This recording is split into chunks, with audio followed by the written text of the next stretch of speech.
Assalamualaikum warahmatullahi wabarakatuh. Bismillahirrahmanirrahim.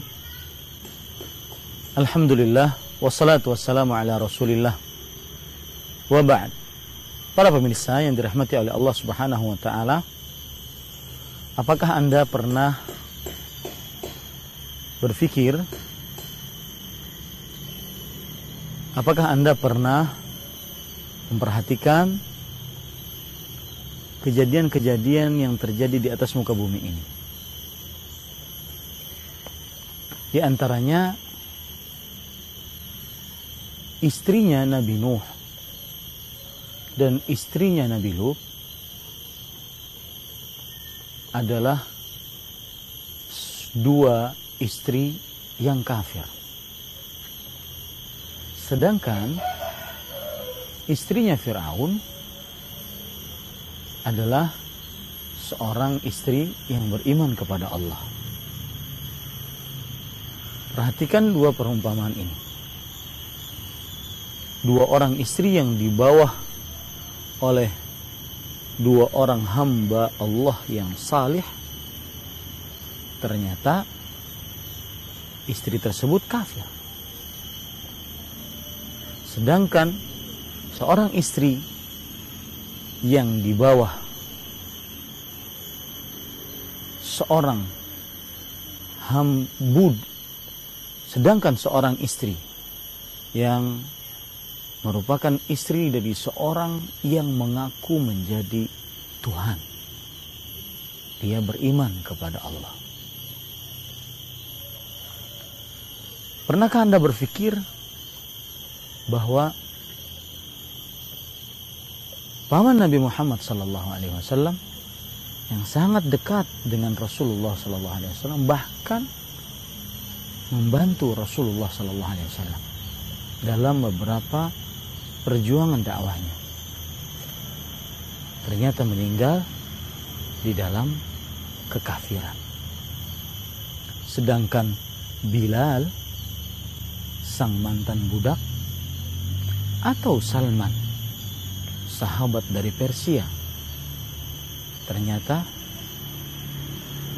masuk dalam agama Islam, menjadi sahabat yang mulia radhiyallahu anhuma. Pernahkah juga Anda melihat atau memperhatikan orang yang rumahnya berdekatan dengan masjid, tetapi tidak pergi ke masjid? Sedangkan yang jauh, kadang-kadang dia harus berjalan kaki, melawan panas, menantang hujan. Dia pergi ke masjid. Sedangkan yang jauh, kadang-kadang dia harus naik sepeda. Dia pergi ke masjid. Pernahkah juga Anda berpikir ada sebagian, saya katakan sebagian, tidak semua, para anak ustadz atau anak kiai ada yang murtad atau ada yang menyimpang dari jalan Allah Subhanahu wa taala. Sebaliknya, ada seorang anak yang dari seorang anak yang awam, bahkan cenderung mungkin pemahaman agama sang bapak tidak terlalu tinggi. Akan tetapi anaknya jadi anak yang saleh, hafal Quran, taat kepada orang tua, kemudian mengerjakan ketaatan kepada Allah Subhanahu wa taala. Dan pernahkah Anda berpikir orang yang mungkin mempunyai fasilitas untuk semestinya lebih taat kepada Allah, lebih soleh, beramal kepada Allah Subhanahu wa taala, tetapi ternyata jauh dari amal, sedangkan yang penuh dengan keterbatasan, dia menjadi hamba Allah yang membuat prestasi-prestasi agama. Para pemirsa yang dirahmati oleh Allah Subhanahu wa taala, tahukah itu semua adalah permasalahan hidayah. Permasalahan hidayah dari Allah Subhanahu wa taala. Allah Subhanahu wa taala berfirman di dalam Al-Qur'an surat Al-Qasas ayat 56. Innaka la tahdi man ahbabta walakinnallaha yahdi man yasha. Sesungguhnya engkau wahai Muhammad sallallahu alaihi wasallam tidak memberikan petunjuk kepada yang engkau cintai, akan tetapi Allah lah yang memberikan petunjuk kepada siapa yang ia kehendaki. Oleh karenanya Rasul sallallahu alaihi wasallam juga bersabda dalam hadis riwayat Imam Ahmad, "Man yahdihillah fala mudhillalah wa man yudlil fala hadiyalah." Barang siapa yang meminta petunjuk, barang siapa yang diberikan petunjuk oleh Allah, maka tidak ada seorang pun yang menyesatkan. Dan barang siapa yang disesatkan oleh Allah, maka tidak ada seorang pun yang bisa memberikan petunjuk kepadanya. Para pemirsa yang dirahmati oleh Allah Subhanahu wa taala,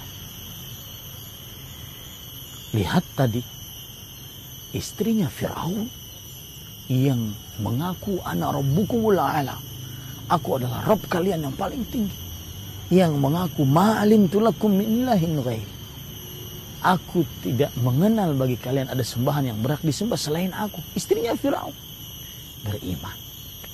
Istrinya Nabi Nuh, Nabi Lut malah tidak beriman. Anaknya Nabi Nuh tidak beriman. Pamannya Nabi Muhammad SAW tidak beriman. Sedangkan orang yang jauh tapi beriman, disangka jauh dari hidayah, ternyata beriman. Itu semua faktor hidayah dari Allah. Maka banyak-banyaklah berdoa kepada Allah Subhanahu wa taala untuk meminta petunjuk, meminta hidayah. Ini rahasia. Kita setiap hari minimal 17 kali sehari kita mengucapkan ihdinas siratal mustaqim. Wahai Allah, berikanlah petunjuk kepada kami dari jalan Engkau yang lurus. Kemudian juga banyak sekali doa-doa Rasul sallallahu alaihi wasallam untuk meminta petunjuk.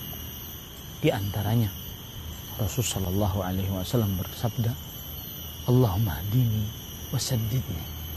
Ya Allah, berikan aku petunjuk. Ya Allah, benarkanlah aku selalu.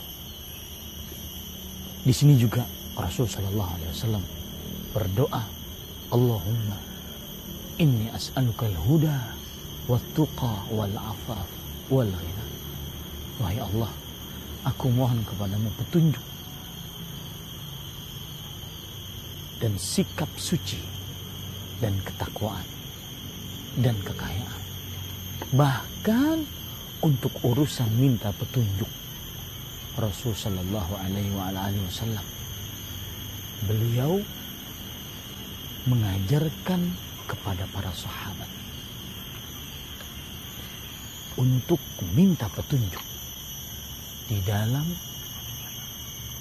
kunut atau di dalam doa kunut, sebagaimana Rasulullah SAW mengajarkan satu surat dari Al-Quran. Allahumma hdini fi man hadait. Wahai Allah, berikanlah petunjuk dalam orang-orang yang diberikan petunjuk oleh Engkau. Maka carilah petunjuk tersebut. Terus meminta petunjuk. Jangan sampai Anda menjadi orang yang terbalik. Ada kesempatan dapat petunjuk, malah jauh dari petunjuk. Sedangkan yang dekat dengan petunjuk, yang jauh dari petunjuk, ternyata diberikan oleh Allah petunjuk. Cari cari petunjuk tersebut. Terus berdoa kepada Allah sambil meniti jalan Allah yang lurus. Semoga Anda dapat petunjuk dan semoga saya juga dapat petunjuk. Wassalamualaikum warahmatullahi wabarakatuh.